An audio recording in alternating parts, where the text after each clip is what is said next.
¿Qué pasa la víctima? Ella fue víctima. Ella fue la víctima. ¿Pueden tratarme como una persona?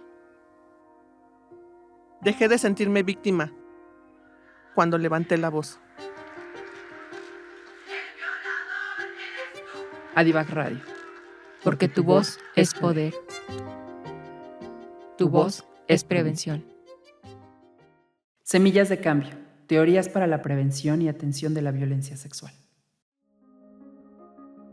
Bienvenidas y bienvenidos a Adivac Radio. Este es su programa Semillas de Cambio, uno de los programas de Adivac Radio. Recuerden que también tenemos Voces Guerreras y Te Escucho Sin Miedo. El día de hoy nos acompaña la maestra en Derechos Humanos, también licenciada en Derecho, Gabriela González Pulido. Ella es abogada de víctimas de violencia de género, es maestra universitaria en el ITAM, en la Universidad Autónoma de Tlaxcala y en Ciencias Jurídicas de la UNAM, entre muchas otras escuelas en donde imparte su docencia. También está con nosotras la directora de Adivac, Laura Martínez. O sea, ella ya no requiere presentación, ustedes ya la conocen, ya ha estado con nosotros en diversos programas y bueno, es parte de esta columna vertebral de Adivac. El día de hoy vamos a hablar de este marco para comprender parte de la violencia sexual, pero también desde la parte jurídica. Yo lo primero que quiero preguntarles, Gabriela, Laura, es ¿cuál ha sido la experiencia que ustedes tienen del abordaje de casos de violencia sexual, pero con personas adultas? Sí, muchas gracias. Efectivamente, todos los días a mí como asesora jurídica de víctimas, es decir, abogada que acompañamos a las víctimas durante todo su proceso, pues nos enfrentamos a todo este sistema de justicia que realmente está colapsado. Tenemos muchas resistencias de los distintos operadores de justicia a creerle a las víctimas. Pareciera que las víctimas tienen que pasar por un tamizaje para ver si le dan entrada a sus denuncias, para si continúan con las denuncias las autoridades de justicia. Y me estoy refiriendo en las áreas a las que yo me dedico, más bien en las jurisdicciones del Estado de México y de la Ciudad de México. Esta resistencia que existe a creerles y que pues se olvidan de esta perspectiva de género que deben de tener los operadores de justicia. Porque cuando una víctima se atreve a verbalizar lo que ha pasado, pues se enfrenta a una serie de resistencias, a una serie de retos para tratar de pasar esa vergüenza. Y además, y digo esa vergüenza porque es muy vergonzoso para la víctima llegar a una agencia del Ministerio Público y decir qué fue lo que le pasó. Y en este sentido, pues los ministerios públicos muchas veces nos encontramos con gente sin escrúpulos, sin sensibilización, que no conocen la perspectiva de género, qué decir de jueces, de juezas, incluso juezas, en donde pues decimos ¿qué es lo que está pasando? ¿Por qué no se acercan, no se ponen en el lugar de la víctima todo lo que han tenido que pasar para llegar aquí? Cuando veo esta resistencia, yo les digo a los operadores, oigan, no crean que una mujer dijo, hoy es un buen día para denunciar a alguien que me violaron. Y voy y me someto a un examen ginecológico en una agencia del Ministerio Público. Eso, ya con ese ejemplo podemos identificar que ha pasado por un proceso traumático Muy fuerte. Y que pues existe esta resistencia para creerles. Y ahora tú lo sabes, y Mariel, te platico, estos delitos son de oculta realización, es decir, no tenemos víctimas, no tenemos testigos que estén percibiendo con sus sentidos lo que pasó. Y entonces tenemos que hacer una investigación mucho más exhaustiva, porque sí, evidentemente la Constitución y todos los instrumentos jurídicos dicen, quien denuncia está obligado a probar. Y entonces, con esa carga de la prueba tan fuerte, frente a un principio de presunción de inocencia, es a las autoridades a las que les toca equilibrar. De ninguna manera a nadie nos conviene que se tache con un plumazo el principio de presunción de inocencia, pero tampoco nos conviene que estemos dudando, que estemos poniendo en esa báscula de qué tan poderosa es la versión de una víctima cuando no entienden todo el contexto en que se da. ¿Tú lo has visto, Lau? Adivac Radio. Sí, creo que gracias, Gaby.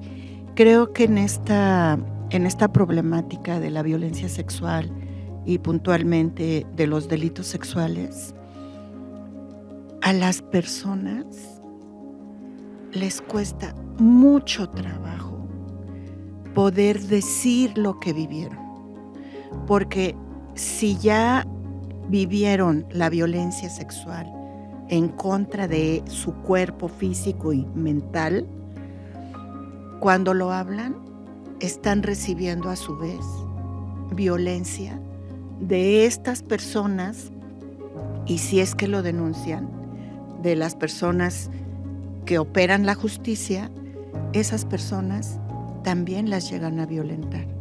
Por lo que acaba de decir Gaby, ¿no? Tienen que tener testigos y es el único delito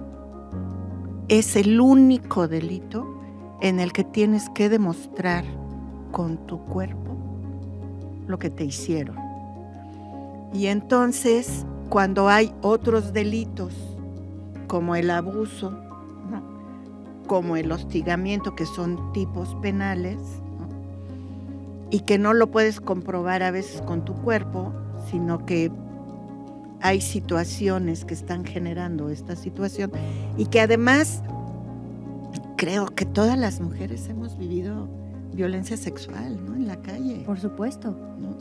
Y entonces cuando está tan, a veces, comillas, tan normalizada esta situación, pues sí te enfrentas con operadores de justicia que tienen una mentalidad muy obtusa, ¿no?, que no sé si ya estén cansados o cansadas, y entonces no hacen un abordaje adecuado, y en lugar de darte un acompañamiento sensible, ético, consciente, te revictimizan.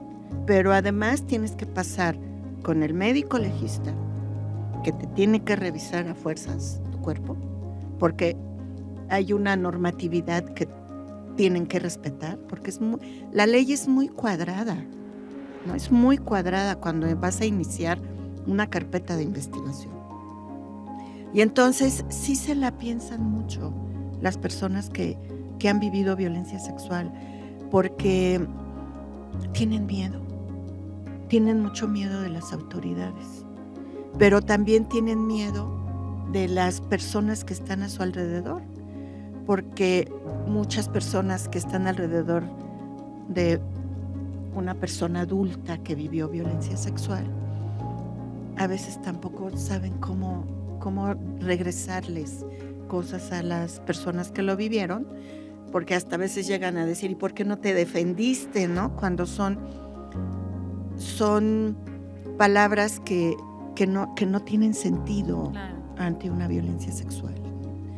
Y entonces sí, las personas que acompañan sí tienen que ser personas que sepan, como dijo Gaby, que se vivió un trauma.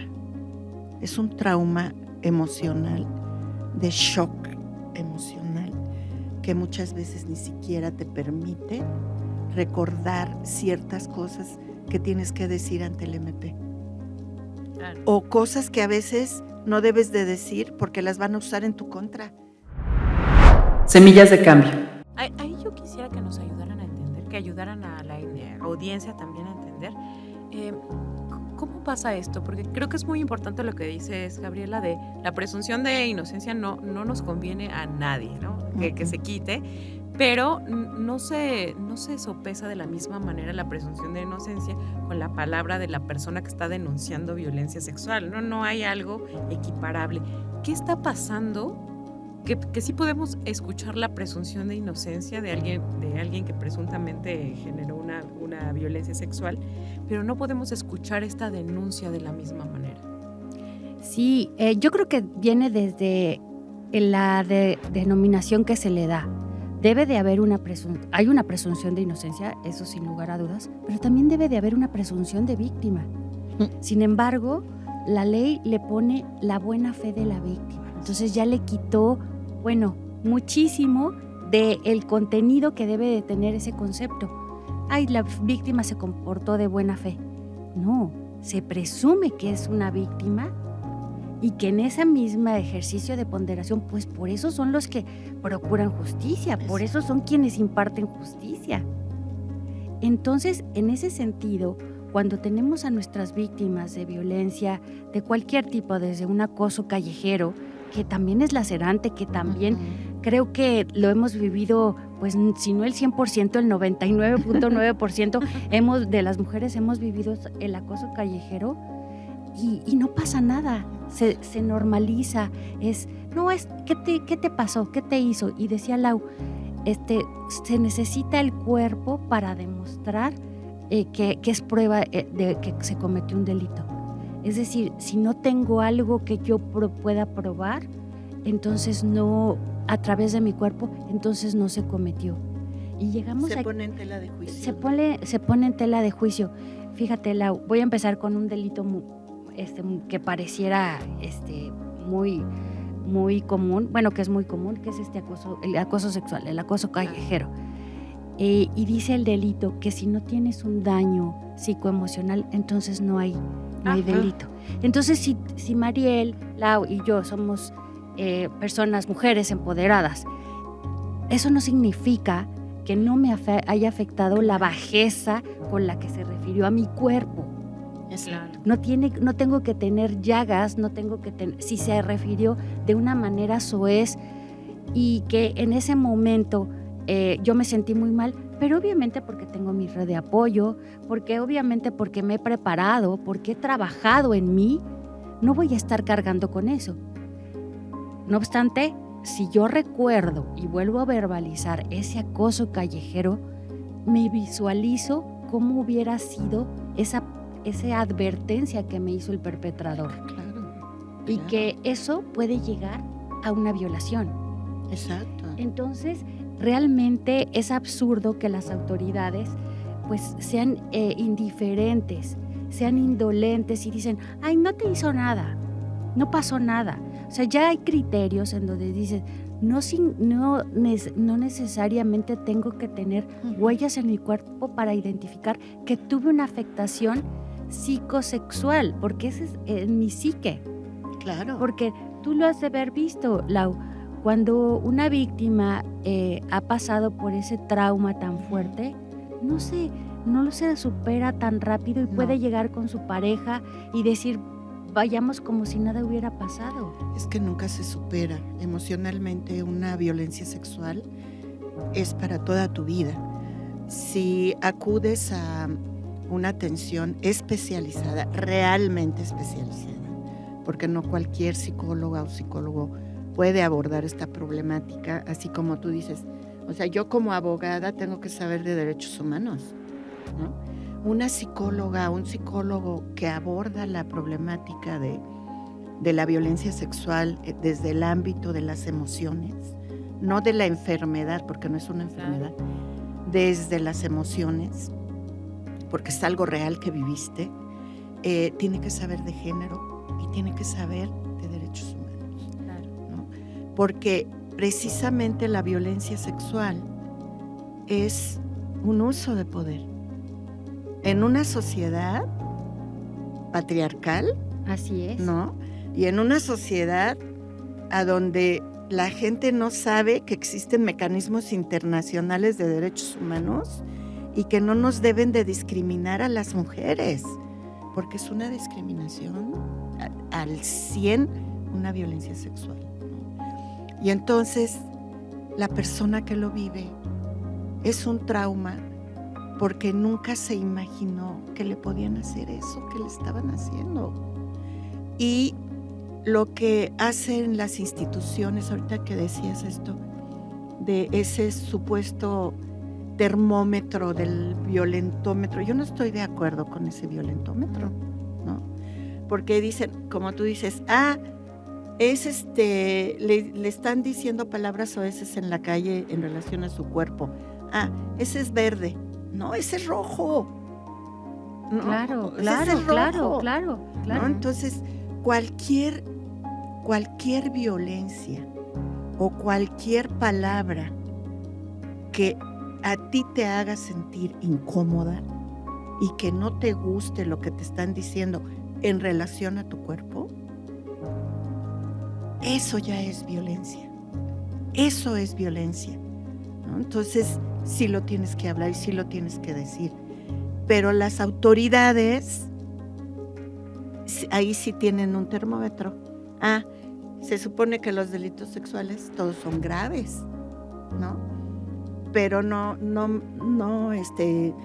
detienen a un violador presunto o indiciado, no sé, ¿no? Cada vez les cambian los nombres, ¿no? Porque la persona vaya a denunciar, ¿no? Tiene que pasar todo un proceso para que lo detengan y entonces anda libre. Sí. Sí, efectivamente los procesos son muy, muy largos, muy tortuosos. Tenemos que probar cada palabra de la víctima. Y cuidado, y si la víctima se equivoca en la hora, si se equivoca en el tipo de clima que había en ese momento, en la luz, si dijo que había una luz pálida y en otro momento dijo que había una luz cálida, no, ya eso es una contradicción, y entonces no le demos la credibilidad, está mintiendo.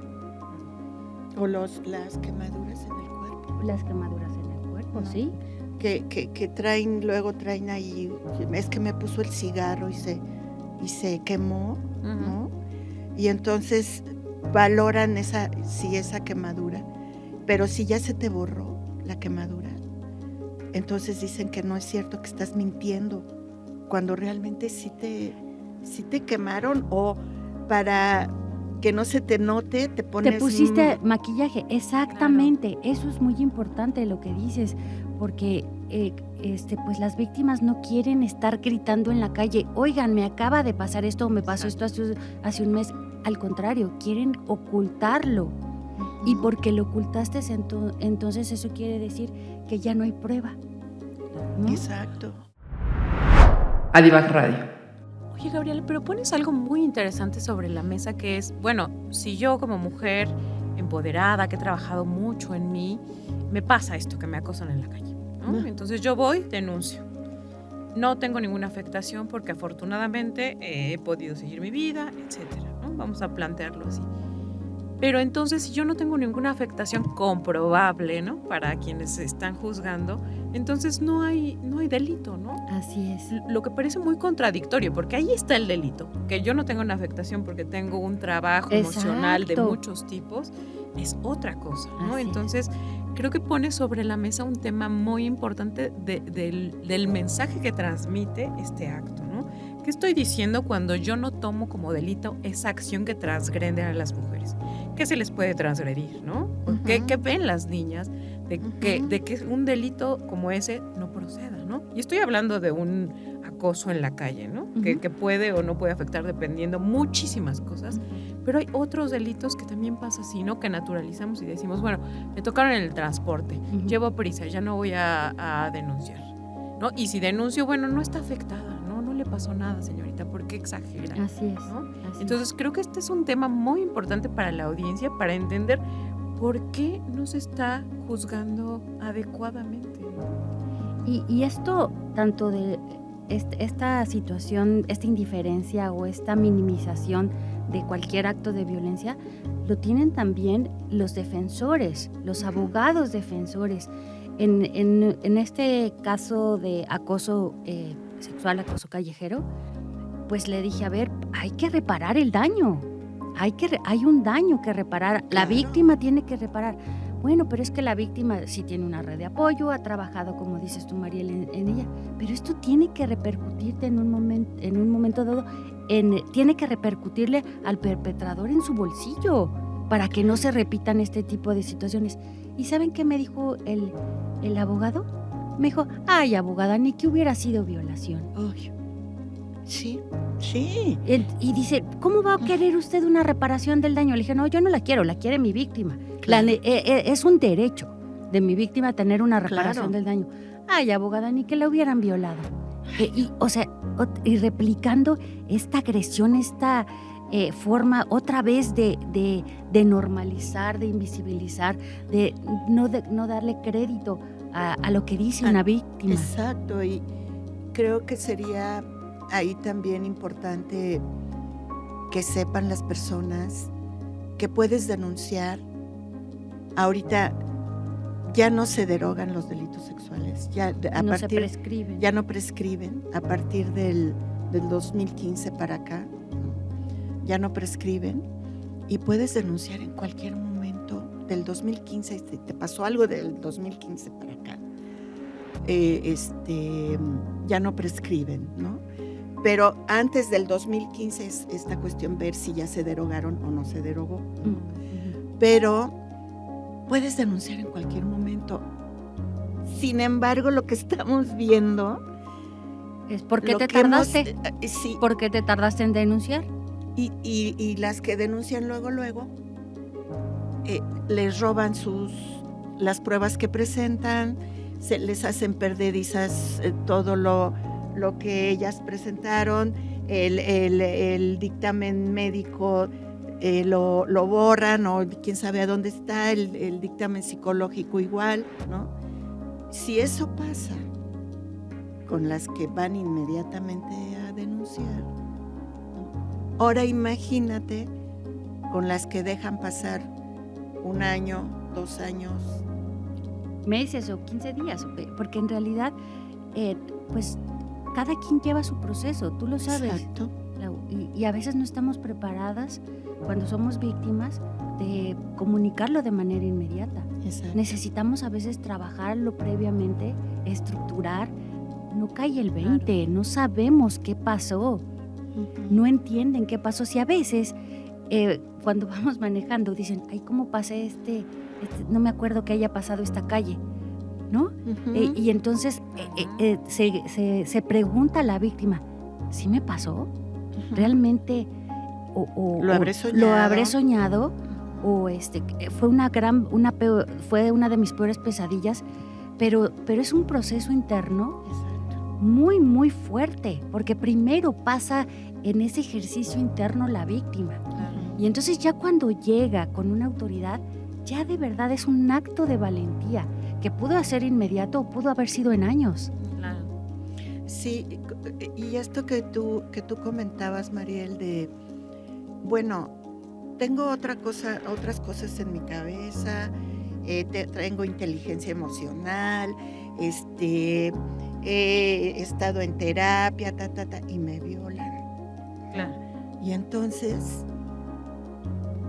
dices, bueno, me violaron, yo puedo sola y ya sigo mi vida como si nada, y de repente, ¡zas!, te llega, si eres profesionista, te llega un caso de una persona que vivió violencia sexual. Y se te refresca todo, Claro. todo lo vuelves a revivir.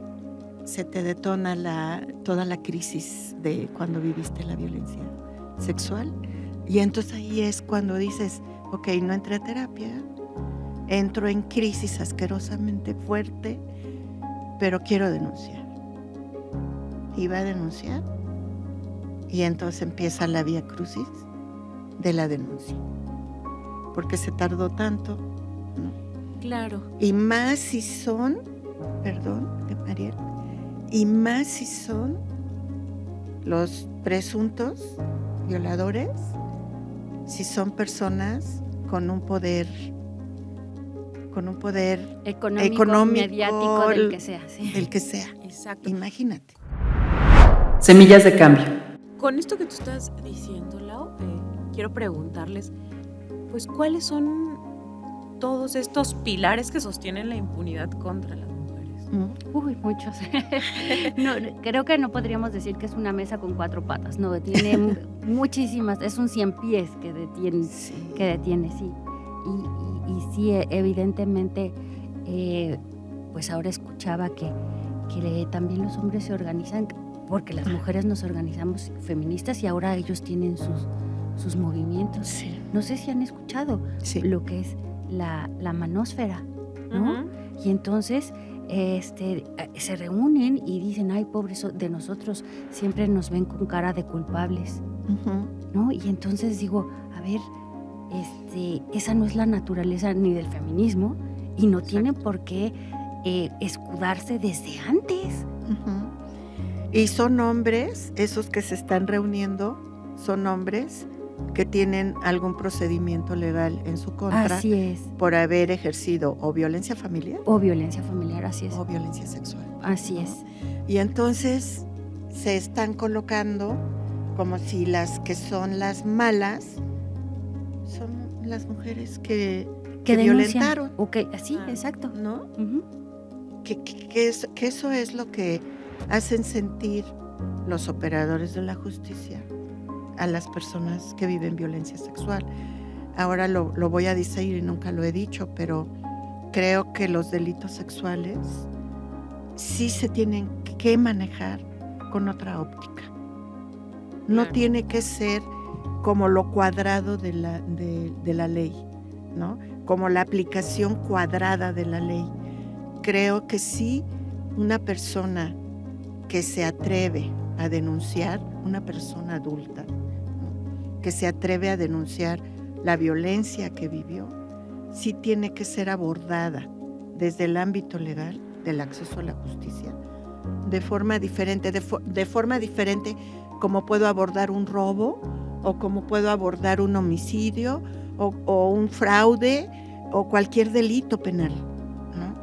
Pero un delito que tenga que ver con género, con cuestiones de género y puntualmente violencia familiar o violencia sexual, sí se tiene que abordar de forma diferente. Claro, y como decía Gabriela, desde los conceptos, ¿no? Esta presunción de víctima nos cae simpático por el término, pero qué importante, ¿no? Saber, bueno, ella está denunciando, también tiene que pesar su palabra, porque yo siempre digo, no sé a ustedes qué les parece, que hay un gaslighting institucional, ¿no? Por supuesto. Entonces me hacen pensar de que no, ¿por qué denuncié? ¿Por qué no lo dije antes?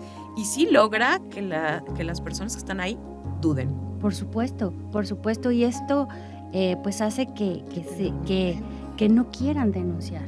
Y ya cuando se denuncia, pues se encuentran con toda esta parafernalia, infraestructura que las va a someter a un juicio antes de llegar con un juez, como si ellas fueran las culpables de haber detonado todo un proceso legal. O sea, pareciera esa parte. Y sí la hubo, sí me toca así en la experiencia, abogados contrarios que manotean en la mesa. O sea, ¿qué payasada es esa? Violentos, así es. Que es que estoy defendiendo a mi cliente. Pues sí, pero lo puede hacer sin golpear la mesa o sin alzar la voz. O, ¿sabes? Como decía con una chiquita, una jovencita, el abogado defensor del perpetrador o violador, decía, la dama. Le dije, oiga, no le diga dama. Su señoría, pídale al abogado que se conduzca con respeto. Es una niña de 13 años. ¿Qué es lo que quiso hacerla? Que se hiciera grande para en la psique de la juez pensara, es una chica grande. Y hablaba, no le digas dama. O sea, pero es ese lenguaje que quiere seguir violentando.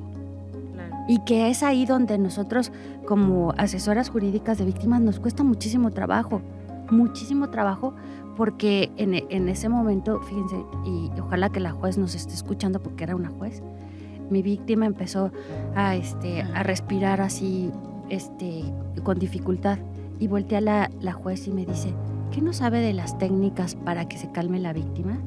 Le dije, yo soy abogada, pero ¿a qué se refiere?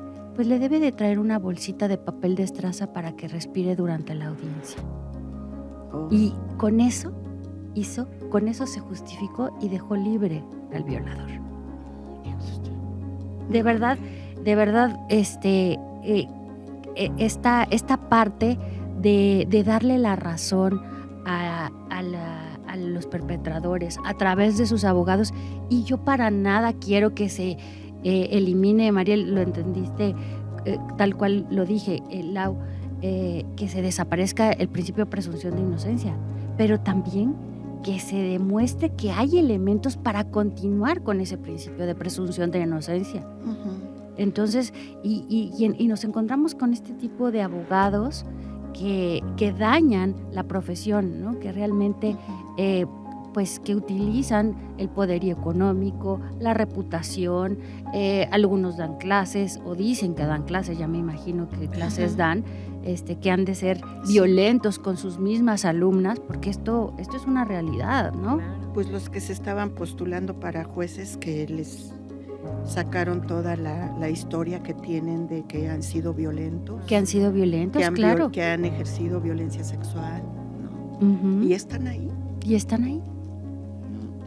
Y Gaby, que eres abogada, y Mariel, yo siempre he dicho que a mí me gustaría que fuera, y vaya que no estoy a favor de cómo se maneja en Estados Unidos, ¿no?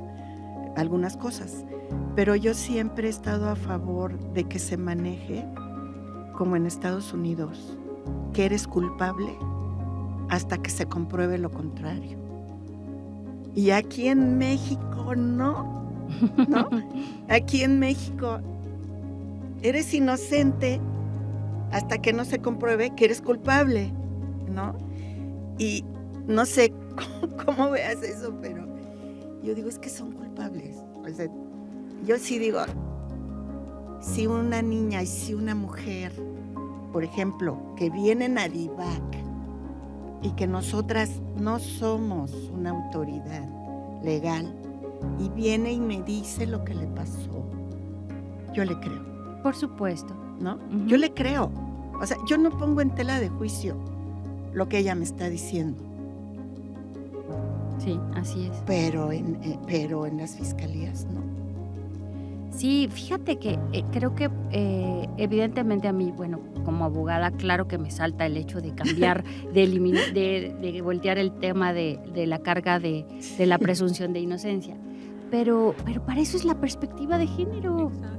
Para eso es la perspectiva de género, para que diga, a ver, dentro de todos estos casos de fraude, robos, todos los delitos patrimoniales, violentos, no violentos, todos servidores públicos, todos los delitos, esos llevan una línea. Ajá. Pero cuando tenemos violencia de género en contra de niñas, niños, adolescentes y mujeres, es ahí donde tenemos que tener focos rojos y decir, a ver, y lo pongo yo mucho. Gracias, en un ejemplo con mis alumnos. ¿Se acuerdan cuando se iba a hundir un barco que decía niños y mujeres primero? Es esa la perspectiva de género. ¿Por qué? Porque los hombres, ellos ya habían viajado en barco, ya sabían dónde estaban los salvavidas, ya sabían dónde estaban las lanchas que los podían rescatar. Las niñas, niños y mujeres no sabían, por eso tenían que abordar primero o tendrían que dejar el barco que se estaba hundiendo. Entonces, esa perspectiva es la que necesitamos todavía trabajar mucho con ella. Todavía necesitamos esto, y que cuando lleguen estos abogados que llegan en manifestación, ¿no? O sea, llegan todos perfectamente alineados y trajeados, y no porque con su nombre aquí, con su nombre, así es. Eso no me afecta. Lo que me afecta es esa falta de empatía, ¿no? Yo les digo a mis alumnos, a ver, ustedes van a defender a culpables seguramente, porque pues así es, ¿no? Pero no falten al respeto a la víctima, no le falten el respeto, realmente esa parte de humanizar la justicia y decirle, le voy a hacer una serie de preguntas lamento mucho que tenga que pasar por esto. Y me suelto con mi interrogatorio. No, pero es acabarla, destrozarla públicamente para que salgan y digan, fue una mentirosa. En realidad, y claro, no quiero decir que no haya personas que digan que digan que sí fueron víctimas y no, pero para eso existen los jueces. Claro, sí. Y creo que ya con la experiencia, sí te das cuenta cuando alguien te está mintiendo, ¿no? Creo que yo de todos los años que tengo de trabajar directamente con mujeres, niñas, niños, solamente una persona me quiso engañar. Y sí me di cuenta, ¿no? Y le dije, bueno, pues si quieres abortar, no digas que fue por violencia sexual, porque no se vale que digas, porque es algo muy fuerte una violencia sexual. Entonces no puedes estar mintiendo en relación a eso. Yo sé que hay muchas mujeres que llegan adultas para querer afectar a los hombres, ¿no? Y que dicen que las violaron.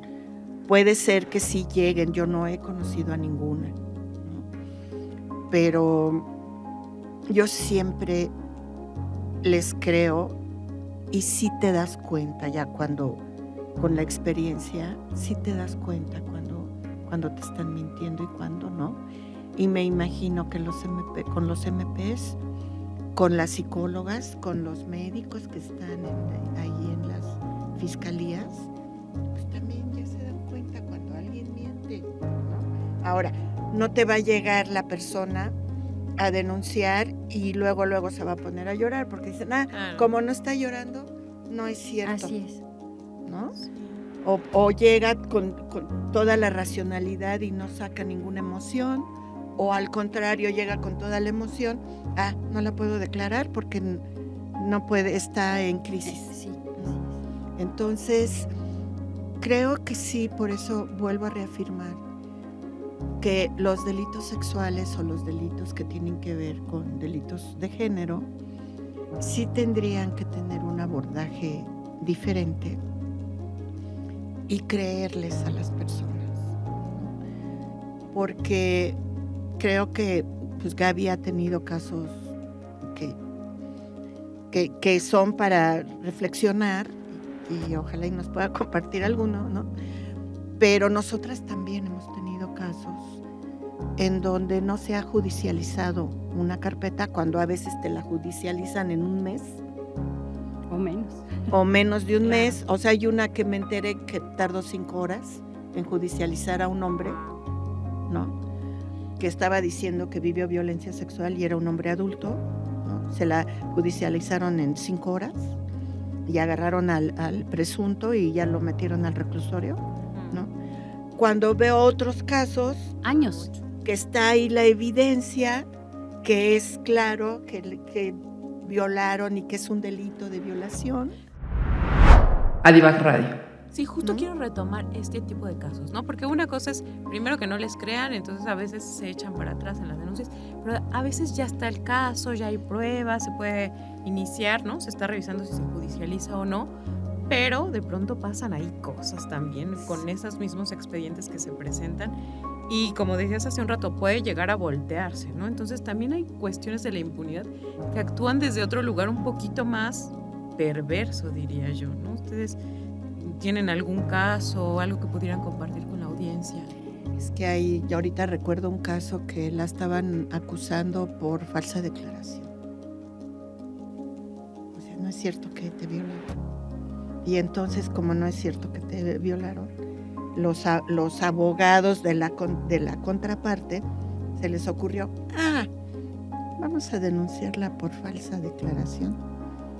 Y le dan más importancia en la fiscalía a la carpeta de falsa declaración que a la carpeta de violencia sexual y ya la iban casi a judicializar. Qué barbaridad. Sí. la utilización del poder, ¿no? El imponerse es una estructura patriarcal. Exacto. Es una estructura patriarcal donde realmente pues se justifican y este tipo de abusos diciendo, pues es que ella dijo mentiras. Para beneficiar al violador. Para beneficiar al violador, al perpetrador. Y con eso le terminamos de callar, ¿no? Ese es algo muy importante. Y tú lo decías, Lau, quiero retomar el tema de la mentira. Creo que a quien menos le conviene que haya mentiras en los casos judicializados somos a nosotras. Exacto. A mí cuando me llegan casos, oye, es que, no, pues no, yo no llevo eso. ¿Por qué? Porque no quiero que lleguen estos casos de mentira con un juez. Entonces, sí es importante que identifiquemos todas estas vulnerabilidades y que cuando una víctima va a declarar, le dice, se le protesta para que se conduzca con verdad. Los falsos declarantes son penados por la ley hasta con 5 años de prisión. ¿Promete usted decir la verdad? Lea sus derechos.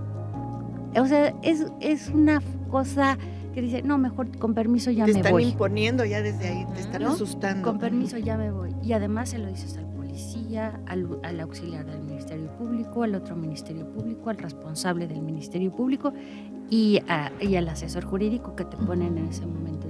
Entonces, lo dices 15 veces. Ah, pero es que no dijiste lo mismo que cuando llegaste. Eso quiere decir que estás mintiendo. Claro. O sea, es atacarte por todos las revictimización, ¿no? Así es. Y eso estaría muy bueno si operara también para los agresores, ¿no? Pero de pronto a quienes se les castiga muchísimo más, si llegaran a mentir, serían las mujeres, ¿no? Con los hombres, incluso hay un caso que comentábamos fuera del aire, Laura, en donde el juez, ¿no? El juez había sido acusado de violación y es el juez que ponen para defender a otros agresores, ¿no? Ahí está este tema de no están sensibilizados, también han sido acusados y son a los que ponen a defender. Sí, este tipo increíble, de casos. inconcebible que suceda esto. Por eso la reforma, o sea, hay muchas que no están de acuerdo con la reforma, pero tal vez nosotras, o en mi caso tampoco, pero sí debe de haber un cambio. Sí debe de haber un cambio. Una reingeniería en todo el acceso a la justicia, en las fiscalías. Nosotras como organizaciones nos juntamos, fuimos 4 organizaciones de sociedad civil que nos contrataron antes de que entrara la 4T. Nos contrataron para hacer un análisis en la fiscalía sobre un diagnóstico sobre cómo estaban trabajando los espacios de atención a víctimas. En el ámbito legal sí les dicen víctimas, ya está, hay un tratado de víctimas, pero es solo en el ámbito legal, ¿no? Y entonces nosotras hicimos ese estudio y encontramos, porque fue en la Fiscalía de Feminicidio, el de Violencia Familiar, el de Delitos Sexuales y CABI y Centros de Justicia. Ahí es a donde trabajamos, y el CTA. Y encontramos cosas inconcebibles. Y entonces lo que nosotras estábamos proponiendo era hacer una reingeniería en la atención a víctimas, en la fiscalía. Es que eso debe de ser una atención integral. No es que te pongan en un foro y diga su versión enfrente del psicólogo, del criminólogo, del Ministerio Público, del policía, pero sí que nada más lo digas una vez. ¿Para qué lo dices tantas veces? Es que me pasó también de una víctima de violencia familiar. La denuncia rápido, se la tomaron rapidísimo. Y cuando llega con la psicóloga en el dictamen, obviamente se va a abrir más, está en un espacio de confianza, está con alguien profesional que le da confianza y dijo mucho más cosas de las que dijo en su denuncia. Ah, no, hay una contradicción. Sí. Quiero retomar algo que decías hace rato, Lau, con respecto a estos abogados o jueces o cualquier personal de servicio público que ha sido acusado, ¿no?, de violencia sexual o de algún otro tipo de violencia y que de pronto está ahí, en esos casos, ya sea como juez, ya sea como abogado. ¿Qué pasa? ¿Y hay algún conflicto? Pues no sé si de tipo ético, ¿de qué verían? ¿Qué escuchan ustedes ahí? Tú vas, Lau.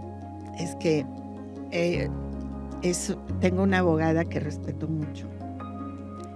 Y yo sí les tengo mucha desconfianza en general a los abogados. Pero creo que el gremio de los abogados, pues hasta hay un Dicho. Pues no, pero están a donde es una escuela de abogados, ¿no? Una barra de abogados. Hay muchas, sí. Y se protegen entre ellos. Entre ellos se protegen, ¿no? O sea, el caso del magistrado. El magistrado que violó a sus niñas. Ese caso no se judicializó, ¿no? Y es un caso terrible. Afortunadamente ya no lo volvieron a nombrar. Y tuvimos que estar luchando porque lo querían volver a nombrar en el Congreso, porque las fuerzas quería volverse a meter ahí, ¿no? Su abogado era Regino, ¿no? Él estuvo como subprocurador, ¿no? En la época de Salinas, parece. Y ahora ese es un despacho que defiende, pues, a pura gente de dinero y abogados, ¿no? Así como los demás despachos que hay ahorita, pues el despacho de Nazar, ¿no? Que ahí también ellos traen arrastrando al hijo de este diputado y al hijo de Nazar, ¿no? De Javier Lozano, al hijo de Javier Lozano, que traen arrastrando también ahí una denuncia de violencia sexual, ¿no? ¿Y qué ha pasado con ese caso? Pues no quieren judicializar y les dan su lugar a los abogados que están acusados de violencia sexual, ¿no? Y entonces la voz de las víctimas se apachurra porque a la mamá de las niñas tenía 8 carpetas en su contra. ¿Y por qué eran las carpetas? Una de ellas era por corrupción de menores, imagínate. Otra era porque había violentado violencia sexual, violencia familiar, le metieron una carpeta por violencia familiar. Y así por el estilo. O sea, eso es lo que viven las víctimas, que les voltean cuando son defendidos o cuando son acusados abogados. Semillas de cambio. ¿Y sabes qué es lo que pasa? Es una situación también de evidentemente de un poder patriarcal, pero pues ¿quién tiene el dinero? Claro. ¿Quién tiene el recurso? ¿La víctima? En realidad no le puedes, y déjenme hablarlo en términos económicos, no puedes cobrarle lo mismo a una víctima de un delito que a una persona culpable, Claro. de un delito. Exacto. Y entonces, pues si un abogado se dedica a representar a culpables, pues obviamente va a ganar más que alguien que se dedica a defender víctimas. Entonces me preguntan mucho, entonces ¿no es muy redituable defender víctimas? No, pues no tanto. No. Económicamente no. Claro. Económicamente no. Y entonces esto impacta, pues, al llegarles al precio a las autoridades. Una víctima no tiene ese recurso y a veces además no se lo visualiza. O sea, ¿por qué tiene que pagar por haber dicho la verdad? Por haber dicho lo que le pasó. En cambio, del otro lado, sí. Del otro lado hay un mercado. Muy Es grande. una ley de oferta y la demanda. Sí, es de mucha lana. De mucha lana, sí. Porque yo he conocido a abogadas feministas que se dicen feministas que defienden a violadores. Porque por la pandemia ya no tengo mucho trabajo y entonces voy a aceptar todo lo que me llegue. Y defienden a violadores. Porque sí A mí sí me tocó ver eso. Y entonces no es una ética profesional como una ética de psicología que tenemos, nuestra ética del psicólogo y la ética médica y etcétera. No, acá es acá es la persona, la veo con signo de pesos. Pero si es un delito más y como dice Gaby, es el violador y entonces el presunto y entonces a él le voy a cobrar más. Y pagan, para que no los metan a la cárcel. Porque los que muchos violadores que sí están en reclusorio, es porque no tuvieron dinero para corromper a las autoridades. Eso es una realidad.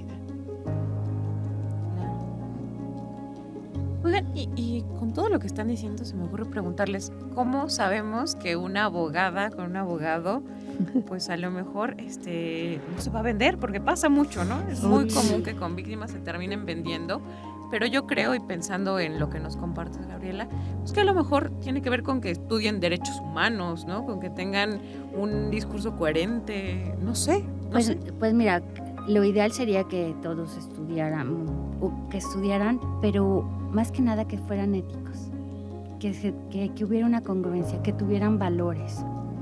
Y pues no es una garantía, porque como dice Lau, o sea, sí conocemos colegas que de repente por la necesidad pues han tenido que hacer circo, maroma y teatro, por llamarlo de alguna forma que ilustre. Pero el tema de hablar con verdad, el tema de tener valores, el tema de ser ético, de decir, lo único que yo quiero es que, como dice la Constitución, ahí voy, que se esclarezcan los hechos. Si no tengo yo la razón, porque yo pensé, porque yo imaginé, o porque la víctima soñó, bueno, pues que se esclarezca. Pero no por eso voy a denunciarla por falsedad. O sea, de verdad, y reitero este ejemplo, no es que un día una persona diga, oye, es un buen día para irme al Ministerio Público a que me hagan un examen ginecológico, quién sabe quién, en qué condiciones, y estar ahí horas y horas. La gente en su sano juicio normalmente no hace eso. No lo hace. Entonces ya si pasó eso, y volviendo al inicio, si ya pasó esa barrera interna de exteriorizar lo que le pasó, ya debe de pesar sobre esa persona una credibilidad. Claro, creo que de principio, Gabriela, nos compartiste una reflexión muy importante que le dio luz a toda la charla, ¿no? Finalmente, como decían, pues no podemos contar los pilares de la impunidad porque son muchísimos, ¿no? Es como un 100 pies, pero al menos abordamos algunos, ¿no? Y seguramente en alguna otra conversación, Gaby, con Lau también podemos seguir abundando en todo esto que hace que las mujeres no tengamos justicia, ¿no? Finalmente, las mujeres, pero también niñas, niños, ¿no? Adolescentes que también están en esta situación. Sí, porque no nada más puedes iniciar un proceso legal penal por violencia sexual. También puedes iniciar un proceso civil. Así es. Y entonces ahí es una manera diferente de abordarlo, ¿no? Y entonces tal vez sería bueno organizarnos para hacer otro programa y hablar de eso, de lo civil. Pero ahorita estamos hablando únicamente de lo penal. Claro. Y lo penal, así como vemos a Gaby, el otro día le decía a Gaby, es que tu imagen es de una mujer muy sensible, ¿no? De una mujer muy comprometida, y de que no me imaginaba que una mujer como Gaby estuviera metida en la materia penal y más en la materia de violencia sexual. Y creo que ella es una magnífica abogada. Gracias, Lau. Yo sé que lleva varios casos de violencia sexual. Son muy poquitas abogadas.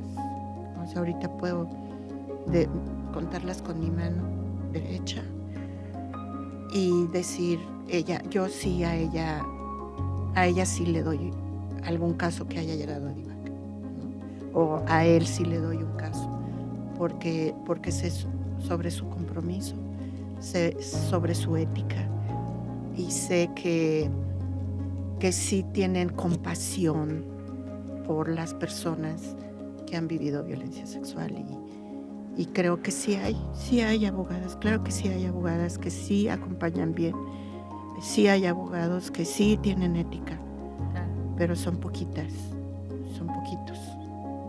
y hay muchos otros que sí se aprovechan de la investidura que tienen, ¿no? Como abogados, pero también abogados que son funcionarios públicos, que también se aprovechan de esa investidura para obtener otras cosas más, o sea, económicas, ¿no? Y sí, entonces por ahí se van, ¿no?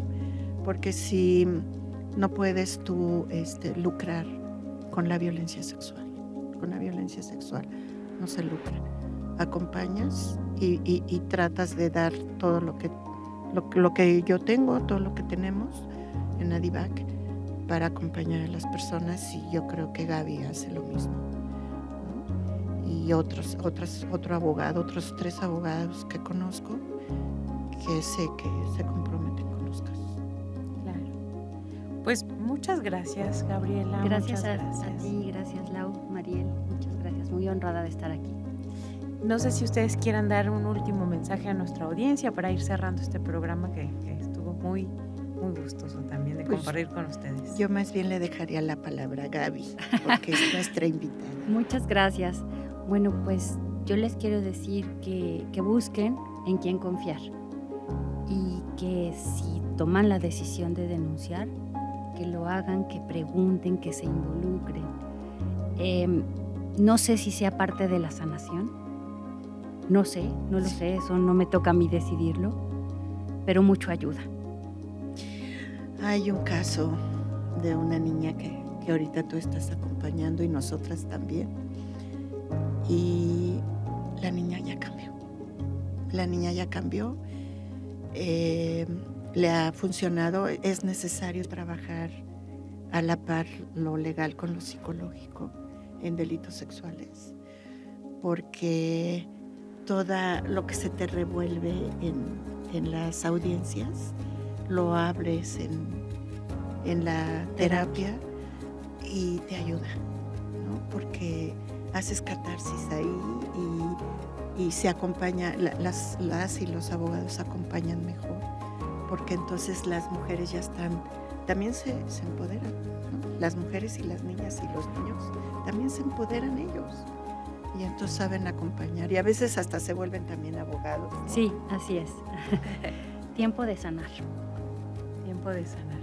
Pues muchas gracias a ambas por estar acá en esta conversación en Semillas de Cambio. Esto fue un programa de ADIVAC Radio y nos vemos hasta la próxima emisión. Hasta pronto.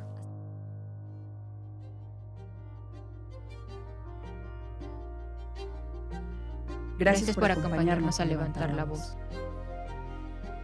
Hasta pronto.